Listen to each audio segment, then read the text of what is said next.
Hello' কি খবৰ বন্ধু বান্ধৱীসকল? এইফালে দেখিছেনে ক'লৈ আহিছোঁ ৰ'ব কথাটো কওঁ মানে দেউতাই 2টামান বজাত ঘৰলৈ ভাত খাবলৈ আহিবি বুলি ক'লে। মই গম পোৱা নাছিলোঁ, যিহেতু পথাৰত ভাত খোৱা হ'ব মানে মাহঁতে ইয়াত ধান কাটি আছিলে আৰু মানুহ আহিছে, মানে মানুহ দুজনী আহিছে, আকৌ মাহী আহিছে তেনেকৈ, যিহেতু মায়ে অলপো টাইম নাপায়।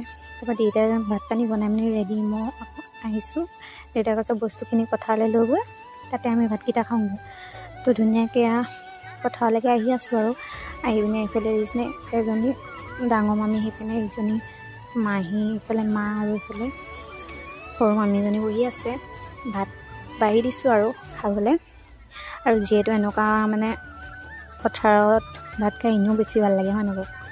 পথাৰত ভাত খোৱা মজাটোৱে বেলেগ। আপোনালোকে কোনে কোনে ভাল পায় বাৰু পথাৰত ভাত খাই?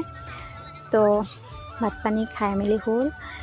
তো এতিয়া সেয়া মাহঁতে ধান কাটি আকৌ ধান কটাত লাগিছে আৰু মই এতিয়া ঘৰলৈ বুলিয়ে ভাত লওঁ আৰু মানে মাও গাটো বেয়া, যিহেতু মই আকৌ ঘৰত গৈ